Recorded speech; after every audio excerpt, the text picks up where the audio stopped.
ਇਛ ਪੁਨੀ ਵਡ ਭਾਗੜੀ ਵਰ ਪਾਇਆ ਹਰਿ ਰਾਏ।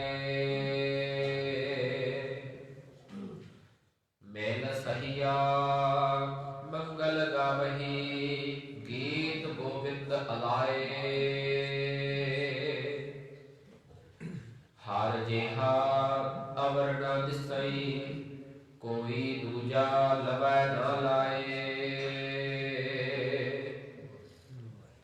ਹਾਲਤ ਪਾਲਤ ਸਵਾਰਿਓ ਨ ਨਿਹਚਲ ਦਿੱਤੀਨ ਜਾਏ।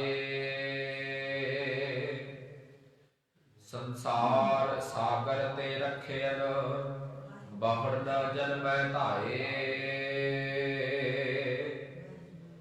ਜਿਹਵਾ ਏਕ ਅਨੇਕ ਗੁਣ ਤਰੇ ਨਾਨਕ ਚਰਣੀ ਪਾਏ। ਫਲ ਗੁਣ ਨਿਤ ਸਾਲਾਹੀਐ ਜਿਸਨੋ ਤਿਲ ਨ ਤਮਾਏ। ਫਲ ਗੁਣ ਅਨੰਦ ਉਪਾਰਜਨ ਹਰ ਸੱਜਣ ਪ੍ਰਗਟੇ ਆਏ। ਵਾਹਿਗੁਰੂ ਜੀ ਕਾ ਖਾਲਸਾ ਵਾਹਿਗੁਰੂ ਜੀ ਕੀ ਫਤਿਹ। ਪਰਮ ਸਤਿਕਾਰਯੋਗ ਚੌਹਰ ਤਖਤ ਕੇ ਮਾਲਿਕ ਗੁਰਤਾ ਗੱਦੀ ਉੱਪਰ ਸੁਭਾਇਮਾਨ ਇਹਨਾਂ ਦੀ ਪਾਵਨ ਪਵਿੱਤਰ ਚਰਨ ਛੱਤ ਅੰਦਰ ਸੁਭਾਇਮਾਨ ਗੁਰੂ ਸਵਾਰੀ ਗੁਰੂ ਪਿਆਰੀ ਗੁਰਮੁਖ ਸਾਧ ਸੰਗਤ ਸਤ ਸੰਗੀ ਪ੍ਰਾਣੀਓ ਗੁਰ ਖਾਲਸਾ ਜੀ। ਆਪ ਜੀ ਨੇ ਫੱਗਣ ਮਹੀਨੇ ਦੇ ਪਰਥਾਏ ਧੰਨ ਗੁਰੂ ਅਰਜਨ ਦੇਵ ਜੀ ਦਾ ਪਾਵਨ ਪਵਿੱਤਰ ਸ਼ਬਦ ਸਰਵਣ ਕੀਤਾ ਹੈ।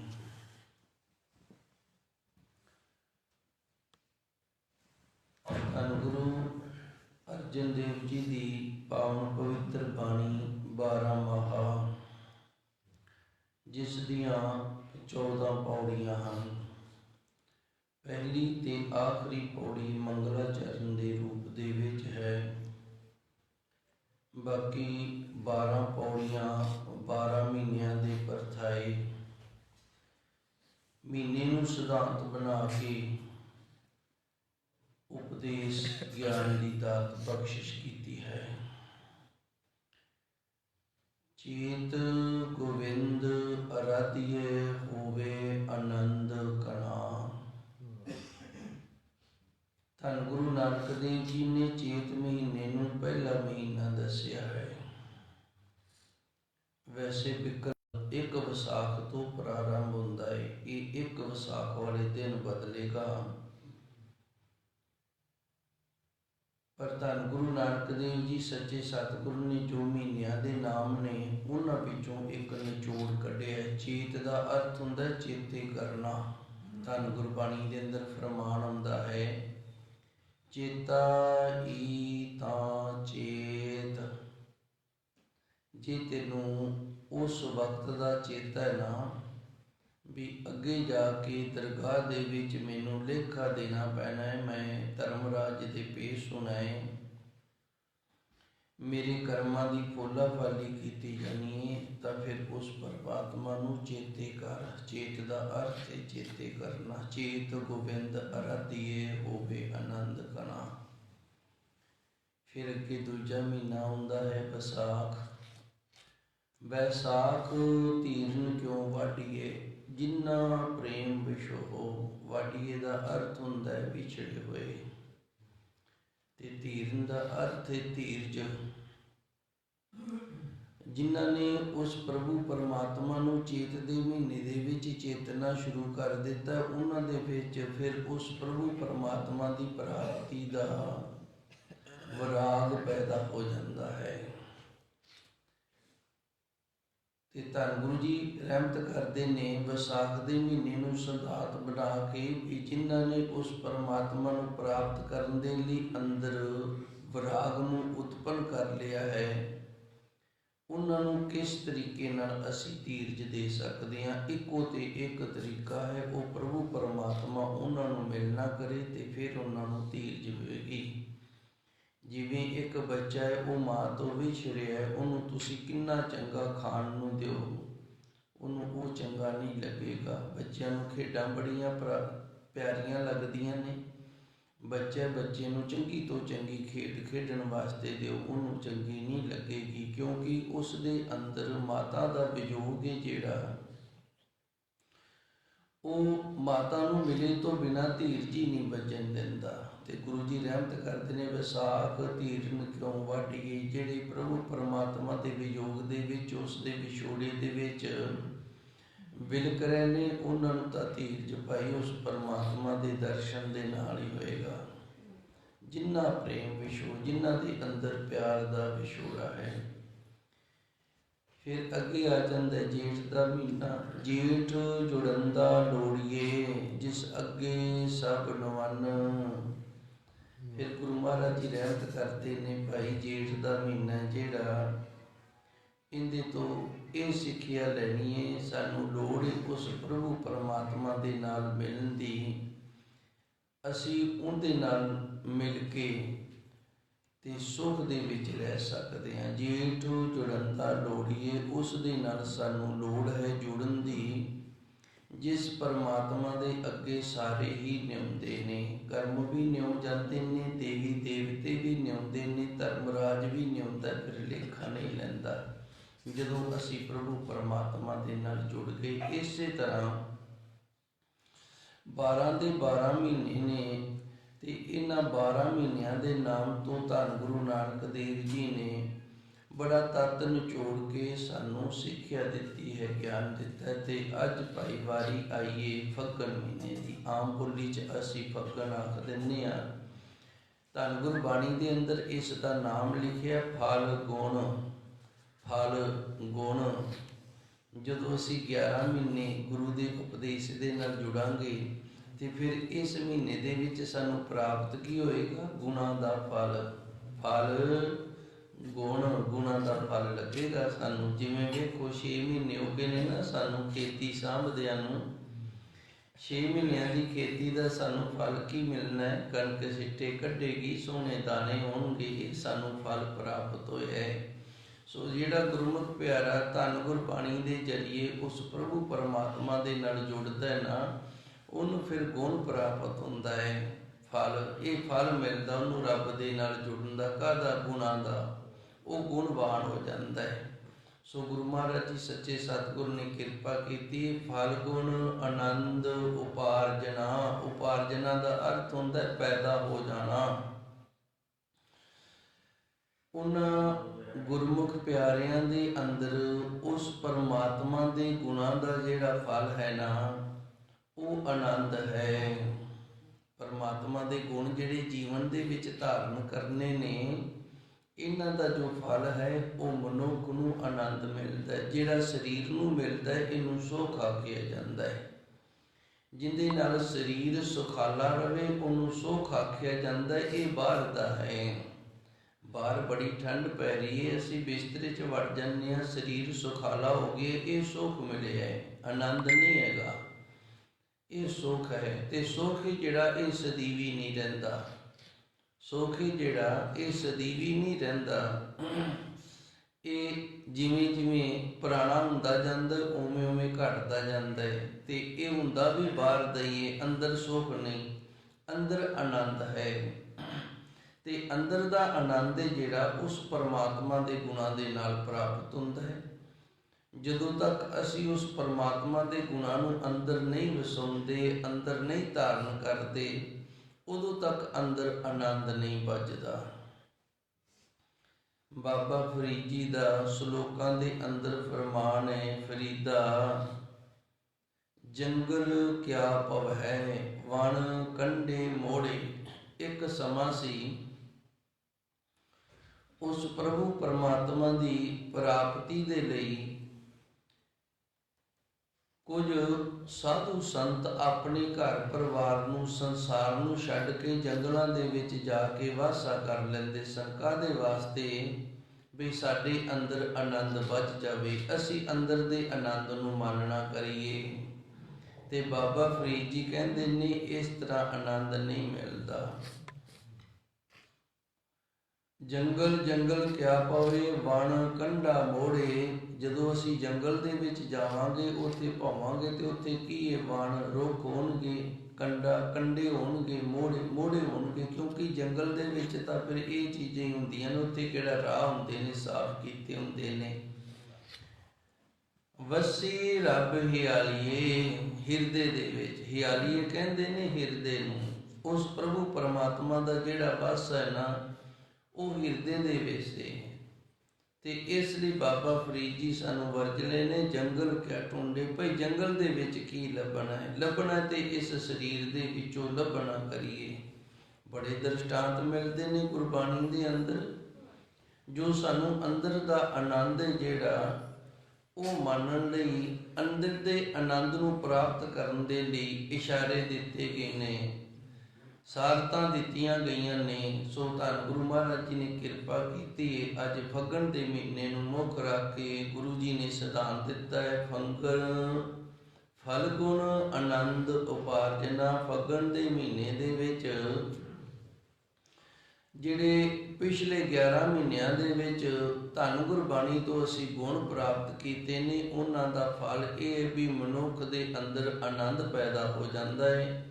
ਹਰ ਸੱਜਣ ਪ੍ਰਗਟੇ ਆਏ ਹਰੀ। ਅਕਾਲ ਪੁਰਖ ਵਾਹਿਗੁਰੂ ਹੈ ਜਿਹੜਾ, ਇਹ ਸੱਜਣਤਾਈ ਵਾਲਾ ਹੈ ਮਨੁੱਖ ਦਾ, ਤੇ ਇਹ ਮਨੁੱਖ ਦੇ ਅੰਦਰ ਪ੍ਰਗਟ ਹੋ ਜਾਂਦਾ ਹੈ ਜੀ। ਸੰਤ ਸਹਾਈ ਰਮ ਕੇ, ਕਰ ਕਿਰਪਾ ਦੀਆ ਮਿਲਾਏ। ਮਨੁੱਖ ਆਪਣੀ ਜ਼ਿੰਦਗੀ ਦੇ ਵਿੱਚ ਕੁਝ ਵੀ ਨਵਾਂ ਕਰੇ ਨਾ, ਤੇ ਉਹਨੂੰ ਸਹਾਈ ਸਹਾਇਤਾ ਦੀ ਜ਼ਰੂਰਤ ਜ਼ਰੂਰ ਹੁੰਦੀ ਹੈ। ਕਿਸੇ ਨਾ ਕਿਸੇ ਤੋਂ ਸਹਾਇਤਾ ਲੈਣੀ ਪੈਂਦੀ ਹੈ। ਬਿਨਾਂ ਸਹਾਇਤਾ ਤੋਂ ਮਨੁੱਖ ਕਾਰਜ ਜਿਹੜਾ ਉਹ ਸੰਪੰਨ ਨਹੀਂ ਕਰ ਸਕਦਾ।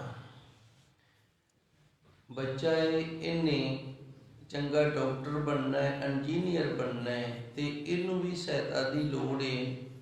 ਜਿੱਥੇ ਆਪਣੇ ਮਾਸਟਰ ਤੋਂ, ਆਪਣੇ ਗੁਰੂ ਤੋਂ ਬਹੁਤ ਕੁਝ ਸਿੱਖਦਾ ਨਾ, ਉੱਥੇ ਕਲਾਸ ਦੇ ਵਿੱਚ ਜਿਹੜੇ ਇਹਦੇ ਨਾਲ ਦੇ ਬੱਚੇ ਇਸ ਤੋਂ ਹੁਸ਼ਿਆਰ ਨੇ ਨਾ, ਉਹਨਾਂ ਤੋਂ ਵੀ ਇਹ ਬਹੁਤ ਕੁਝ ਸਿੱਖ ਲੈਂਦਾ ਹੈ।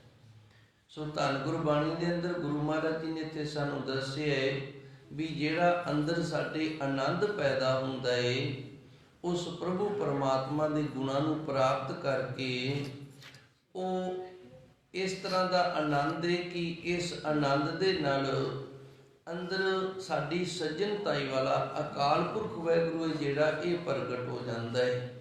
ਤੇ ਇਸ ਮਾਰਗ ਤੇ ਤੁਰਨ ਦੇ ਲਈ ਸਾਡੀ ਸਹਾਇਤਾ ਕੌਣ ਕਰ ਸਕਦਾ? ਸੰਤ ਸਹਾਈ ਰਾਮ ਕੀ। ਉਸ ਪ੍ਰਭੂ ਪਰਮਾਤਮਾ ਰਾਮ ਜੋ ਸਾਰਿਆਂ ਦੇ ਵਿੱਚ ਰਮਿਆ ਹੋਇਆ ਹੈ, ਉਸ ਦੀ ਪ੍ਰਾਪਤੀ ਦੇ ਲਈ ਸਾਡੀ ਸਹਾਇਤਾ ਜੋ ਕਰਦੇ ਨੇ ਉਹ ਸੰਤ ਕਰ ਸਕਦੇ ਨੇ। ਕਰ ਕਿਰਪਾ ਦੀਆ ਮਲਾਏ। ਸੰਤਾਂ ਮਹਾਂਪੁਰਸ਼ਾਂ ਨੇ ਕਿਰਪਾ ਕੀਤੀ ਹੈ, ਉਸ ਪ੍ਰਭੂ ਪਰਮਾਤਮਾ ਅਕਾਲ ਪੁਰਖ ਵਾਹਿਗੁਰੂ ਦੇ ਨਾਲ ਸਾਨੂੰ ਮਿਲਾਣਾ ਕੀਤਾ ਹੈ। ਮੈਂ ਇੱਕ ਵਾਰੀ ਫਿਰ ਥੋੜੀ ਜੀ ਆਪ ਜੀ ਦੀ ਸੇਵਾ ਦੇ ਵਿੱਚ ਹਾਜ਼ਰ ਹੋਣ ਦਾ ਕਸ਼ਟ ਕਰਾਂਗਾ। ਧੰਨ ਗੁਰੂ ਮਹਾਰਾਜ ਜੀ ਨੇ ਕਿਰਪਾ ਕੀਤੀ ਹੈ, ਸੱਚੇ ਸਤਿਗੁਰ ਨੇ ਫੱਗਣ ਦਾ ਮਹੀਨਾ ਹੈ, ਇਹਨੂੰ ਸਿਧਾਂਤ ਬਣਾਉਂਦਿਆਂ ਹੋਇਆ ਗਿਆਨ ਦੀ ਦਾਤ ਬਖਸ਼ਿਸ਼ ਕੀਤੀ। ਫਲ ਗੁਣ ਆਨੰਦ ਉਪਾਰਜਨਾ, ਜਿਹੜਾ ਗੁਣਾਂ ਦਾ ਫਲ ਹੈ ਜੋ ਅਸੀਂ ਪਿਛਲੇ 11 ਮਹੀਨਿਆਂ ਦੇ ਵਿੱਚ ਜੀਵਨ ਵਿੱਚ ਧਾਰਨ ਕੀਤੇ ਨੇ, ਉਹਨਾਂ ਗੁਣਾਂ ਦਾ ਫਲ ਮਨੁੱਖ ਨੂੰ ਆਨੰਦ ਪ੍ਰਾਪਤ ਹੁੰਦਾ ਹੈ। ਉਪਾਰਜਨਾ ਪੈਦਾ ਹੋਣਾ। ਹਰ ਸੱਜਣ ਪ੍ਰਗਟਿਆ ਹੈ। ਇਸ ਤਰ੍ਹਾਂ ਹਰੀ ਅਕਾਲ ਪੁਰਖ ਵਾਹਿਗੁਰੂ ਜੋ ਸਾਡਾ ਸੱਜਣ ਹੈ, ਉਹ ਸਾਡੇ ਹਿਰਦੇ ਦੇ ਵਿੱਚ ਆਣ ਕੇ ਪ੍ਰਗਟ ਹੋ ਜਾਂਦਾ ਹੈ। ਹੁਣ ਇਸ ਮਾਰਗ ਤੇ ਤੁਰਨਾ ਜਿਹੜਾ, ਉਹਦੇ ਵਿੱਚ ਸਾਡੀ ਮਦਦ ਕੌਣ ਕਰ ਸਕਦੇ ਨੇ? ਸੰਤ ਸਹਾਈ ਰਾਮ ਕੇ। ਧੰਨ ਗੁਰਬਾਣੀ ਸੰਤ ਸਰੂਪ ਹੈ ਤੇ ਗੁਰਬਾਣੀ ਸਾਡੀ ਸਹਾਇਤਾ ਕਰ ਸਕਦੀ ਹੈ ਉਸ ਰਮੇ ਹੋਏ ਪਰਮਾਤਮਾ ਅਕਾਲ ਪੁਰਖ ਵਾਹਿਗੁਰੂ ਦੇ ਤੱਕ ਲੈ ਕੇ ਜਾਣ ਦੀ। ਕਰ ਕਿਰਪਾ ਦੀਆ ਮਲਾਏ। ਇਹ ਕਿਰਪਾ ਕੀਤੀ ਹੈ ਧੰਨ ਗੁਰਬਾਣੀ ਨੇ ਸਾਡੇ ਤੇ ਕਿ ਉਸ ਪ੍ਰਭੂ ਪਰਮਾਤਮਾ ਅਕਾਲ ਪੁਰਖ ਵਾਹਿਗੁਰੂ ਦੇ ਨਾਲ ਸਾਨੂੰ ਮਿਲਾਉਣਾ ਕੀਤਾ ਹੈ ਜੀ। ਸੇਜ ਸੁਹਾਵੀ ਸਰਬ ਸੁਖ, ਹੁਣ ਦੁਖਾ ਨਹੀਂ ਜਾਏ। ਦੁੱਖਾ ਨਹੀਂ ਜਾਏ ਦਾ ਅਰਥ ਹੈ ਕੋਈ ਵੀ ਦੁੱਖ ਨਹੀਂ ਪੈਦਾ ਹੁੰਦਾ। ਹੁਣ ਦੁੱਖ ਨਹੀਂ ਪੈਦਾ ਹੋ ਰਿਹਾ ਕੋਈ ਵੀ। ਸੇਜ ਸੁਹਾਵੀ ਸਰਬ ਸੁਖ, ਤੇ ਸੇਜਾ ਜਿਹੜੀ ਇਹ ਸੁਖ ਸੁਹਾਵੀ ਚੰਗੀ ਲੱਗਣ ਲੱਗ ਗਈ ਹੈ। ਸਰਬ ਸੁਖ ਤੇ ਸਾਰੇ ਸੁਖ ਪੈਦਾ ਹੋ ਗਏ ਨੇ, ਸਾਰੇ ਸੁਖ ਮਿਲ ਗਏ ਨੇ। ਸੇਜ ਦਾ ਅਰਥ ਹੁੰਦਾ ਹੈ ਜਿੰਦੇ ਤੇ ਅਸੀਂ ਸੌਂਦੇ ਹਾਂ, ਉਹਨੂੰ ਸੇਜਾ ਆਖਿਆ ਜਾਂਦਾ ਹੈ। ਮੰਜਾ ਬਿਸਤਰਾ ਅਸੀਂ ਆਮ ਬੋਲੀ ਦੇ ਵਿੱਚ ਕਹਿ ਦਿੰਦੇ ਹਾਂ। ਕਈ ਵਾਰੀ ਹੁਣ ਜਿਹੜਾ ਸਾਡਾ ਮੰਜਾ ਬਿਸਤਰਾ ਹੈ ਉਹ ਬੜਾ ਸੁੱਖ ਦੇਣ ਵਾਲਾ ਹੁੰਦਾ ਹੈ, ਪਰ ਫਿਰ ਵੀ ਸਾਨੂੰ ਜਿਹੜਾ ਸੁੱਖ ਹੈ ਨਾ ਉਹ ਨਹੀਂ ਮਿਲਦਾ। ਕਿਉਂ ਨਹੀਂ ਮਿਲਦਾ? ਜਾਂ ਤਾਂ ਸਾਡੇ ਅੰਦਰ ਪਰਿਵਾਰ ਦੇ ਕਿਸੇ ਮੈਂਬਰ ਦੇ ਵਿਛੋੜੇ ਦਾ ਦੁੱਖ ਹੈ, ਉਹ ਨਹੀਂ ਹੈਗਾ, ਵਿਛੜ ਰਿਹਾ ਸਾਡੇ ਤੋਂ, ਕਿਤੇ ਦੂਰ ਦਰਾਡੇ ਵੇ, ਤੇ ਉਹਦੇ ਵਿਯੋਗ ਦੇ ਵਿੱਚ ਸਾਨੂੰ ਇਹ ਮੰਜੇ ਵੱਢ ਵੱਢ ਕੇ ਖਾ ਰਿਹਾ ਹੈ।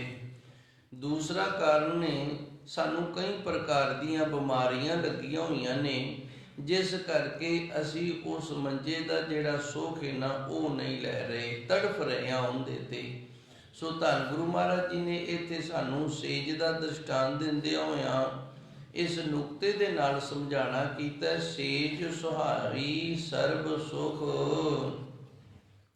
ਜਿਨ੍ਹਾਂ ਗੁਰਮੁਖ ਪਿਆਰਿਆਂ ਦਾ ਉਸ ਪ੍ਰਭੂ ਪਰਮਾਤਮਾ ਦਾ ਨਾਮ ਜਪਦਿਆਂ ਹੋਇਆਂ ਅੰਦਰੋਂ ਜਿਹੜੇ ਰੋਗ ਨੇ, ਕਾਮ, ਕ੍ਰੋਧ, ਲੋਭ, ਮੋਹ, ਹੰਕਾਰ, ਇਹ ਬਿਮਾਰੀਆਂ ਨੇ, ਇਹ ਵੀ ਦੂਰ ਹੋ ਗਈਆਂ ਨੇ, ਤੇ ਪ੍ਰਭੂ ਪਰਮਾਤਮਾ ਦੀ ਪ੍ਰਾਪਤੀ ਵੀ ਹੋ ਗਈ ਹੈ। ਤੇ ਫਿਰ ਇਹ ਜਿਹੜੀ ਸੇਜਾ ਹੈ ਇਹ ਬੜੀ ਸੋਭਨੀਕ ਹੋ ਗਈ ਹੈ। ਹਿਰਦਾ ਜਿਹੜਾ ਇਹ ਸਾਡੇ ਅੰਦਰ ਦੀ ਸੇਜ ਹੈ। ਸੇਜ ਸੁਹਾਵੀ ਸਰਬ ਸੁਖ। ਹੁਣ ਇਹ ਜਿਹੜਾ ਹਿਰਦਾ ਹੈ ਨਾ ਇਹ ਸੁਹਾਵਾ ਚੰਗਾ ਹੋ ਗਿਆ ਤੇ ਸਾਰੇ ਸੁੱਖ ਹੀ ਪ੍ਰਾਪਤ ਹੋ ਗਏ ਨੇ। ਹੁਣ ਦੁੱਖਾ ਨਹੀਂ ਜਾਏ, ਜਿਸ ਦੇ ਨਾਲ ਕੋਈ ਵੀ ਦੁੱਖ ਹੈ ਜਿਹੜਾ ਉਹ ਪੈਦਾ ਨਹੀਂ ਹੋ ਰਿਹਾ ਹੈ ਜੀ। ਇਛ ਪੁਨੀ ਵਡ ਭਾਗਣੀ ਵਾਰ ਪਾਇਆ ਹਰ ਰਾਏ। ਇਛ ਪੁਨੀ ਦਾ ਅਰਥ ਹੈ ਇੱਛਾ ਪੂਰੀ ਹੋ ਗਈ, ਵੱਡ ਭਾਗਣੀ ਵੱਡੇ ਭਾਗਾਂ ਵਾਲਿਆਂ ਦੀ, ਵਰ ਪਾਇਆ ਹਰ ਰਾਏ, ਹਰੀ ਅਕਾਲ ਪੁਰਖ ਵਾਹਿਗੁਰੂ ਨੂੰ ਵਰ ਲਿਆ ਹੈ, ਉਸ ਦੀ ਪ੍ਰਾਪਤੀ ਹੋ ਗਈ ਹੈ। ਧੰਨ ਗੁਰਬਾਣੀ ਦੇ ਅੰਦਰ ਫਰਮਾਨ ਹੁੰਦਾ, ਕੱਲ ਵੀ ਦਾਸ ਨੇ ਥੋੜੀ ਜੀ ਮਿਹਨਤ ਕੀਤੀ ਸੀ। ਪਾਵਨ ਪਵਿੱਤਰ ਸ਼ਬਦ ਹੈ, ਇੱਛਾ ਪੂਰਕ ਸਰਬ ਸੁਖ ਦਾਤਾ ਹਰ, ਜਾ ਕੇ ਵਸ ਹੈ ਕਾਮ ਧੀਨਾ। ਇੱਕ ਸਮਾਂ ਸੀ ਉਦੋਂ ਸਾਨੂੰ ਬੰਦਲਾਇਆ ਗਿਆ ਸੀ, ਭਰਮਾਇਆ ਗਿਆ ਸੀ ਬਈ ਮਨੁੱਖ ਜਿਹੜਾ ਇਸ ਦੀਆਂ ਇੱਛਾ ਜਿਹੜੀਆਂ ਨੇ ਉਹ ਤਾਂ ਪੂਰੀਆਂ ਹੋਣਗੀਆਂ ਜੇ ਇਹਨੂੰ ਕਾਮ ਤੇ ਉਗਾਂ ਦੀ ਪ੍ਰਾਪਤੀ ਹੋ ਜਾਵੇ। ਮਨੁੱਖ ਜਿਹੜਾ ਇਸ ਦੀਆਂ ਇੱਛਾ ਤਾਂ ਪੂਰੀਆਂ ਹੋਣਗੀਆਂ ਜੇ ਇਹਨੂੰ ਕਲਪ ਤਰ ਰੁੱਖ ਦੀ ਪ੍ਰਾਪਤੀ ਹੋ ਜਾਵੇ।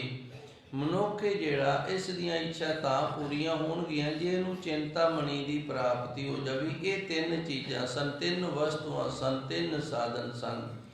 ਪਰ ਧੰਨ ਗੁਰਬਾਣੀ ਨੇ ਸਾਨੂੰ ਜਦੋਂ ਗਿਆਨ ਦਿੱਤਾ, ਗੁਰੂ ਮਹਾਰਾਜ ਜੀ ਦਾ ਗੁਰੂ ਕਾਲ ਆਇਆ, ਗੁਰੂ ਸਮਾਂ ਆਇਆ, ਤੇ ਉਦੋਂ ਸਾਨੂੰ ਦੱਸਿਆ ਹੈ ਧੰਨ ਗੁਰੂ ਅਰਜਨ ਦੇਵ ਜੀ ਨੇ, ਇੱਛਾ ਪੂਰਕ ਸਰਬ ਸੁਖ ਦਾਤਾ ਹਰ। ਧੰਨ ਗੁਰੂ ਰਾਮਦਾਸ ਜੀ ਕਿਰਪਾ ਕਰਦੇ ਨੇ, ਸਾਡੀਆਂ ਇੱਛਾਵਾਂ ਪੂਰੀਆਂ ਕਰਨ ਵਾਲਾ ਹਰੀ ਅਕਾਲ ਪੁਰਖ ਵਾਹਿਗੁਰੂ ਹੈ ਜੋ ਸਾਰੇ ਸੁਖ ਦਿੰਦਾ ਹੈ।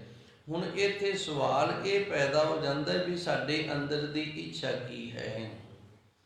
ਆ ਵੇਖੋ, ਅੱਜ ਸੰਗਰਾਂਦ ਦਾ ਦਿਹਾੜਾ ਹੈ, ਫੱਗਣ ਮਹੀਨੇ ਦੀ ਸੰਗਰਾਂਦ ਹੈ, ਤੇ ਅਸੀਂ ਸਾਰੇ ਹੀ ਗੁਰੂ ਘਰ ਸੱਚੇ ਸਤਿਗੁਰ ਦੇ ਦਰ ਤੇ ਆਏ ਹਾਂ। ਕਿਸੇ ਦੇ ਅੰਦਰ ਕੋਈ ਇੱਛਾ ਹੈ, ਕਿਸੇ ਦੇ ਅੰਦਰ ਕੋਈ ਇੱਛਾ ਹੈ, ਸਾਰੇ ਆਪੋ ਆਪਣੀਆਂ ਇੱਛਾਵਾਂ ਲੈ ਕੇ ਇੱਥੇ ਪੁੱਜੇ ਹੋਏ ਨੇ। ਤੇ ਧੰਨ ਗੁਰੂ ਮਹਾਰਾਜ ਜੀ ਸੱਚੇ ਸਤਿਗੁਰ ਦਾ ਇਹ ਪਾਵਨ ਚਰਨ ਛੋਹ ਅਸਥਾਨ ਹੈ, ਤੇ ਸਾਰਿਆਂ ਦੀਆਂ ਇੱਥੇ ਇੱਛਾਵਾਂ ਪੂਰੀਆਂ ਹੁੰਦੀਆਂ ਹਨ। ਪਰ ਹੁਣ ਸਵਾਲ ਹੈ ਵੀ ਸਾਡੀ ਇੱਛਾ ਕੀ ਹੈ। ਜੇ ਤਾਂ ਸਾਡੀ ਇੱਛਾ ਹੈਗੀ ਉਸ ਪ੍ਰਭੂ ਪ੍ਰਾਪਤੀ ਦੀ ਕਿ ਸਾਡੇ ਅੰਦਰ ਵਾਹਿਗੁਰੂ ਦਾ ਨਾਮ ਚੱਲ ਜੇ, ਫਿਰ ਭਾਈ ਇਹ ਇੱਛਾ ਪੂਰੀ ਹੋ ਜਾਣੀ ਹੈ।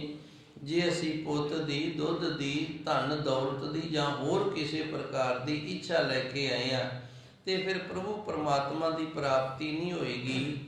ਉਹ ਇੱਛਾ ਪੂਰੀ ਹੋ ਜਾਵੇਗੀ ਜਿਹੜੀ ਅਸੀਂ ਗੁਰੂ ਦਰ ਤੇ ਲੈ ਕੇ ਆਏ ਹਾਂ। ਹੁਣ ਧੰਨ ਗੁਰੂ ਜੀ ਨੇ ਤੇ ਕਿਰਪਾ ਕੀਤੀ, ਇੱਛਾ ਪੁੰਨੀ ਵੱਡ ਭਾਗਣੀ, ਉਹਨਾਂ ਨੂੰ ਵੱਡੇ ਭਾਗਾਂ ਵਾਲਾ ਆਖਿਆ ਗਿਆ ਹੈ। ਜਿਨ੍ਹਾਂ ਦੀ ਇਹ ਇੱਛਾ ਪੂਰੀ ਹੋਈ ਹੈ। ਕਿਹੜੀ ਇੱਛਾ? ਵਰ ਪਾਇਆ ਹਰ ਰਾਏ, ਜਿਨ੍ਹਾਂ ਨੇ ਹਰੀ ਅਕਾਲ ਪੁਰਖ ਵਾਹਿਗੁਰੂ ਨੂੰ ਵਰ ਲਿਆ ਹੈ। ਉਸ ਪ੍ਰਭੂ ਪਰਮਾਤਮਾ ਦਾ ਵਰਦਾਨ ਜਿਨ੍ਹਾਂ ਨੇ ਪ੍ਰਾਪਤ ਕਰ ਰਹੇ। ਹਰ ਰਾਏ, ਰਾਏ ਦਾ ਅਰਥ ਹੁੰਦਾ ਰਾਜਾ। ਹਰੀ ਅਕਾਲ ਪੁਰਖ ਵਾਹਿਗੁਰੂ ਜੋ ਰਾਜਿਆਂ ਦਾ ਵੀ ਰਾਜਾ ਹੈ। ਵਰ ਪਾਇਆ, ਜਿਨ੍ਹਾਂ ਨੇ ਉਸ ਨੂੰ ਵਰ ਲਿਆ ਹੈ, ਉਸ ਦੀ ਪ੍ਰਾਪਤੀ ਹੋ ਗਈ ਹੈ। ਜਿਨ੍ਹਾਂ ਨੂੰ ਉਹ ਭਾਈ ਵੱਡੇ ਭਾਗਾਂ ਵਾਲੇ ਹੋ ਗਏ ਨੇ, ਕਿਉਂਕਿ ਉਹਨਾਂ ਦੀ ਇਹ ਇੱਛਾ ਜਿਹੜੀ ਹੈ ਗੁਰੂ ਮਹਾਰਾਜ ਜੀ ਨੇ ਕਿਰਪਾ ਕੀਤੀ ਹੈ, ਪੂਰੀ ਹੋ ਗਈ ਹੈ ਜੀ। ਮਿਲ ਸਹੀਆ ਮੰਗਲ ਗਾਵਹੀ, ਗੀਤ ਗੋਬਿੰਦ ਅਲਾਏ। ਇਹਦੇ ਨਾਲ ਦੋ ਅਰਥ ਨੇ ਤੇ ਦੋਵੇਂ ਆਪਾਂ ਸਮਝਣੇ ਨੇ ਇਸ ਤੁਕ ਦੇ। ਮਿਲ ਸਹੀਆ ਮੰਗਲ ਗਾਵਹੀ, ਪਹਿਲੂ ਤਾਂ ਸਾਡੀਆਂ ਸਹੀਆਂ ਸਾਰੇ ਸਤ ਸੰਗੀ ਹਨ। ਧੰਨ ਗੁਰੂ ਮਹਾਰਾਜ ਜੀ ਦੇ ਜਿਤਨੇ ਵੀ ਗੁਰਸਿੱਖ ਨੇ ਜੋ ਸੰਗਤ ਦੇ ਵਿੱਚ ਜੁੜ ਮਿਲ ਕੇ ਉਸ ਪ੍ਰਭੂ ਪਰਮਾਤਮਾ ਦੇ ਮੰਗਲ ਗਾਉਂਦੇ ਨੇ, ਇਹ ਸਾਰੇ ਹੀ ਸਾਡੇ ਸੱਜਣ ਹਨ, ਸਤ ਸੰਗੀ ਹਨ। ਗੀਤ ਗੋਬਿੰਦ ਅਲਾਏ, ਇਹਨਾਂ ਦੇ ਨਾਲ ਮਿਲ ਕੇ ਅਸੀਂ ਅਕਾਲ ਪੁਰਖ ਵਾਹਿਗੁਰੂ ਦੇ ਜਿਹੜੇ ਗੀਤ ਨੇ, ਗੁਣ ਨੇ, ਉਹਨਾਂ ਨੂੰ ਗਾਇਨ ਕਰਦੇ ਹਾਂ। ਦੂਜਾ ਜੋ ਇਸ ਦਾ ਅੰਤਰੀਵ ਅਰਥ ਹੈ ਉਹ ਇਸ ਤਰ੍ਹਾਂ ਸਮਝਣਾ, ਮਿਲ ਸਹੀਆ ਮੰਗਲ ਗਾਵਹੀ। ਸਾਡੇ ਇੰਦਰੇ ਨੇ ਨਾ ਜਿਹੜੇ, ਇਹ ਮਨ ਦੀਆਂ ਸਹੀਆਂ ਹਨ ਤੇ ਇਹ ਇੰਦਰੇ ਜਦੋਂ ਮਨ ਦੇ ਦੁਆਰਾ ਪ੍ਰੇਰਿਤ ਹੁੰਦੇ ਨੇ ਤੇ ਫਿਰ ਮਨ ਦੇ ਆਖੇ ਲੱਗਦੇ ਨੇ। ਨਹੀਂ ਤਾਂ ਇਹਨਾਂ ਨੇ ਮਨ ਨੂੰ ਗੁਲਾਮ ਕਰ ਰੱਖਿਆ ਤੇ ਆਪਣੀ ਇੱਛਾ ਦੇ ਅਨੁਸਾਰ ਹੀ ਮਨ ਨੂੰ ਭਰਮਾਈ ਰੱਖਦੇ ਨੇ। ਸਾਡੇ 9 ਇੰਦਰੇ ਨੇ, ਵਾਹਿਗੁਰੂ ਜੀ 10 ਇੰਦਰੇ ਨੇ ਸਾਡੇ, 9 ਦੁਆਰ ਨੇ, 10 ਇੰਦਰੇ ਨੇ ਸਾਡੇ। ਇਹ 10 ਇੰਦਰੇ ਨੇ ਜਿਹੜੇ, ਇਹਨਾਂ ਵਿੱਚ ਅੱਖਾਂ ਨੇ, ਕੰਨ ਨੇ, ਨੱਕ ਹੈ, ਮੂੰਹ ਹੈ, ਹੱਥ ਨੇ, ਪੈਰ ਨੇ, ਇਹ ਸਾਰੇ ਸਾਡੇ ਜਿਹੜੇ ਨੇ ਇਹ ਇੰਦਰੇ ਨੇ। ਤੇ ਇਹਨਾਂ ਇੰਦਰੀਆਂ ਦੀ ਆਪੋ ਆਪਣੀ ਇੱਕ ਕੋਈ ਨਾ ਕੋਈ ਰਸਨਾ ਹੈ, ਭਾਵ ਰਸ ਹੈ ਕੋਈ ਨਾ ਕੋਈ ਜਿਹੜਾ ਇਹ ਇੰਦਰੇ ਮਾਣਦੇ ਨੇ। ਜਿਵੇਂ ਜ਼ੁਬਾਨ ਹੈ, ਇਹਨੂੰ ਖਾਣ ਦਾ ਰਸ ਹੈ, ਬੋਲਣ ਦਾ ਰਸ ਹੈ। ਕੰਨ ਨੇ, ਇਹਨਾਂ ਨੂੰ ਸੁਣਨ ਦਾ ਰਸ ਹੈ। ਅੱਖਾਂ ਨੇ, ਇਹਨਾਂ ਨੂੰ ਵੇਖਣ ਦਾ ਰਸ ਹੈ। ਨੱਕ, ਇਹਨੂੰ ਸੁਗੰਧੀ ਦਾ ਰਸ ਹੈ। ਇਸੇ ਤਰ੍ਹਾਂ ਪੈਰ ਨੇ ਜਿਹੜੇ ਇਹ ਚੱਲਦੇ ਨੇ, ਹੱਥ ਨੇ ਜਿਹੜੇ ਇਹ ਕੁਝ ਕਰਦੇ ਨੇ, ਪਕੜਦੇ ਨੇ। ਚਮੜੀ ਹੈ ਜਿਹੜੀ ਇਹ ਸਪਰਸ਼ ਰਸ ਹੈ।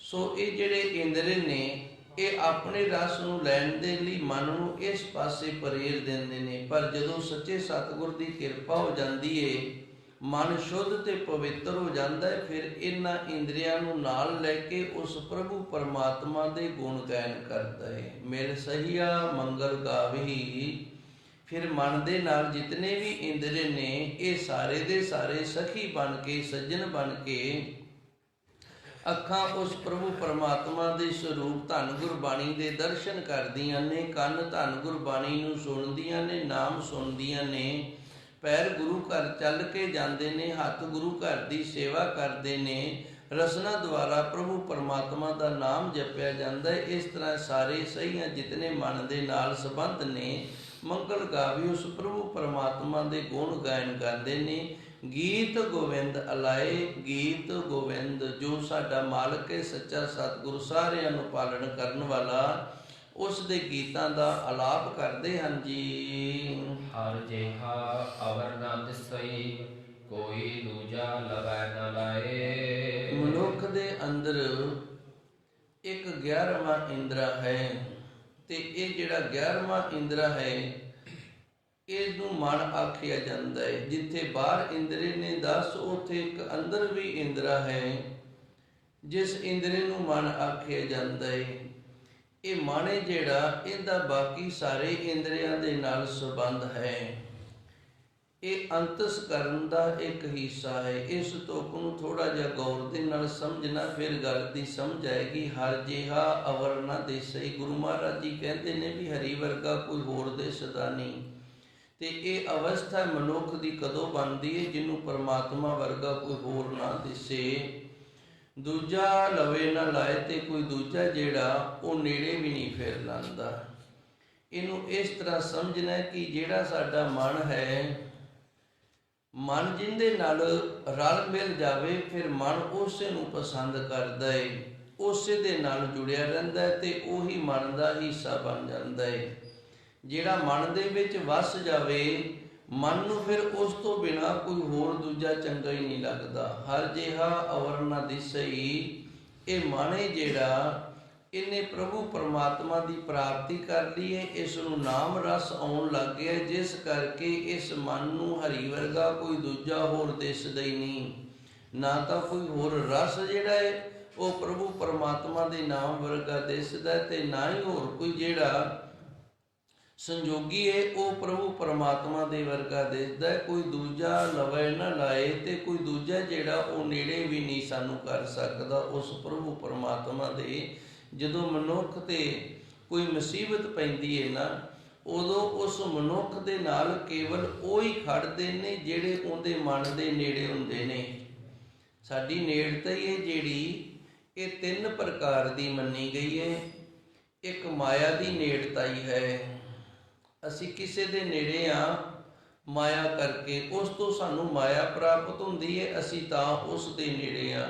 ਦੂਜੀ ਨੇੜਤਾਈ ਜਿਹੜੀ ਹੈ ਉਹ ਸਰੀਰ ਕਰਕੇ ਹੈ, ਸਾਡਾ ਉਹਦੇ ਸਰੀਰ ਦੇ ਨਾਲ ਸੰਬੰਧ ਹੈ, ਅਸੀਂ ਤਾਂ ਉਹਦੇ ਨੇੜੇ ਆ। ਜਿਵੇਂ ਸਾਡਾ ਪਰਿਵਾਰ ਹੈ, ਸਾਡੇ ਰਿਸ਼ਤੇਦਾਰ ਨੇ, ਇਹਨਾਂ ਨਾਲ ਸਰੀਰਕ ਸੰਬੰਧ ਹੈ, ਤੇ ਕੁਝ ਵਿੱਚੋਂ ਇਸ ਤਰ੍ਹਾਂ ਦੇ ਨੇ ਉਹਨਾਂ ਨਾਲ ਸਾਡਾ ਕੇਵਲ ਜਿਹੜਾ ਵਰਤਾਰਾ ਹੈ ਨਾ ਉਹ ਸੰਬੰਧ ਕਰਕੇ ਉਹ ਸਾਡੇ ਨੇੜੇ ਹੁੰਦੇ ਨੇ, ਮਾਇਆ ਕਰਕੇ ਨੇੜੇ। ਤੇ ਤੀਜਾ ਜਿਹੜੀ ਨੇੜਤਾਈ ਹੈ ਨਾ ਉਹ ਮਨ ਦੀ ਨੇੜਤਾਈ ਹੈ।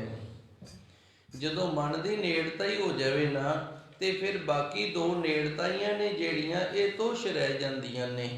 ਜਿਵੇਂ ਵੇਖੋ ਭੀਲਣੀ ਸੀ, ਉਸ ਦੀ ਸ੍ਰੀ ਰਾਮਚੰਦਰ ਜੀ ਦੇ ਨਾਲ ਮਨ ਦੀ ਨੇੜਤਾਈ ਬਣੀ ਹੋਈ ਸੀ, ਨਾ ਸਰੀਰ ਦੀ ਸੀ ਤੇ ਨਾ ਮਾਇਆ ਦੀ ਸੀ। ਹੁਣ ਭੀਲਣੀ ਕੀ ਕਰਦੀ ਏ, ਬੇਰ ਨੇ ਜਿਹੜੇ ਉਹ ਇਕੱਠੇ ਕਰ ਲੈਂਦੀ। ਹੁਣ ਜੰਗਲ ਦੇ ਵਿੱਚ ਰਹਿੰਦੀ ਸੀ, ਉੱਥੇ ਹੈ ਹੀ ਕੀ, ਉੱਥੇ ਤਾਂ ਭਾਈ ਇਸ ਤਰ੍ਹਾਂ ਦੇ ਫਲ ਫੂਲ ਹੀ ਹੋਣਗੇ। ਉਹ ਕੀ ਕਰਿਆ ਕਰੇ, ਬੇਰ ਸਨ ਜਿਹੜੇ ਉਹ ਇਕੱਠੇ ਕਰ ਲਿਆ ਕਰੇ, ਬੇਰ ਇਕੱਠੇ ਕਰ ਲਿਆ ਕਰੇ, ਤੇ ਸ੍ਰੀ ਰਾਮਚੰਦਰ ਨੂੰ ਨਾ ਆਪਣੇ ਮਨ ਦੇ ਵਿੱਚ ਯਾਦ ਕਰਿਆ ਕਰੇ। ਜਦੋਂ ਸ੍ਰੀ ਰਾਮਚੰਦਰ ਨੂੰ ਮਨ ਦੇ ਵਿੱਚ ਯਾਦ ਕਰਿਆ ਕਰੇ, ਇਹਨਾਂ ਨੂੰ ਬਨਵਾਸ ਮਿਲਿਆ, ਤੇ ਇਹ ਫਿਰ ਭਾਈ ਉਹਨੂੰ ਦਰਸ਼ਨ ਦੇਣ ਵਾਸਤੇ ਗਏ ਭੀਲਣੀ ਨੂੰ। ਜਦੋਂ ਭੀਲਣੀ ਨੂੰ ਦਰਸ਼ਨ ਦਿੱਤੇ, ਇਹਨੇ ਦਰਸ਼ਨ ਭੇਟ ਉਹ ਜਿਹੜੇ ਬੇਰ ਇਕੱਠੇ ਕੀਤੇ ਸਨ ਨਾ ਉਹ ਅਰਪਣ ਕੀਤੇ। ਹੁਣ ਭੀਲਣੀ ਕੀ ਕਰਦੀ ਏ, ਇਹ ਇੱਕ ਬੇਰ ਜਿਹੜਾ ਇਹਨੂੰ ਥੋੜਾ ਜਿਹਾ ਖਾ ਕੇ ਵੇਖ ਲੈਂਦੀ ਵੀ ਕਿਤੇ ਖੱਟਾ ਤਾਂ ਨਹੀਂ, ਕਿਉਂਕਿ ਮਨ ਦੀ ਨੇੜਤਾ ਹੀ ਹੈ, ਸਰੀਰ ਦੀ ਨੇੜਤਾ ਹੀ ਨਹੀਂ, ਨਾ ਹੀ ਪੈਸੇ ਦੀ ਨੇੜਤਾ ਹੀ ਹੈ।